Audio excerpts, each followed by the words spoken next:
My buddy stepped on a landmine, but he had no idea. The moment he turned around,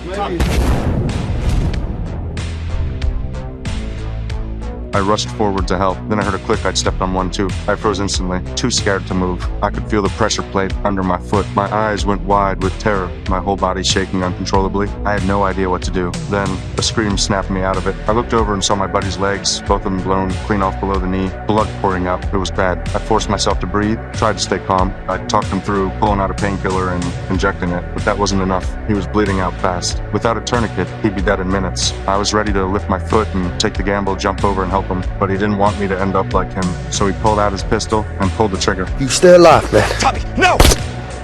I screamed until my throat burned, but survival instinct kept me locked in place. All I could do was stand there and howl, but the dead are gone. The living have to keep going. It took a long time before I could pull myself together, but surviving in the desert with a landmine under your foot, easier said than done. I raised both arms for balance, stepped my right leg back, and slowly lowered myself into a half kneel. Then I pulled out my knife and tried to pry the mine loose from the side, but it was buried too deep. The blade hit something solid halfway down. I let out a sigh and gave up on that plan. I untied my bootlaces, then added my rifle strap to make the rope longer. Carefully, I stood back up, trying to hook a radio pack a few meters away. The second I pulled, I almost lost my balance. I caught myself just in time, slamming my hands into the sand. If my left foot had shifted even a little, I'd have been blown to pieces. Waiting until I was steady again, then slowly, I reeled in the rope and pulled the radio pack toward me. The first thing I did was call base for help. The news I got was brutal sandstorm had grounded all aircraft, and the rescue convoy wouldn't arrive for another 52 hours. I couldn't believe it. No food, no water, enemies possibly nearby, and I had to stay perfectly still for 52 hours. That was impossible.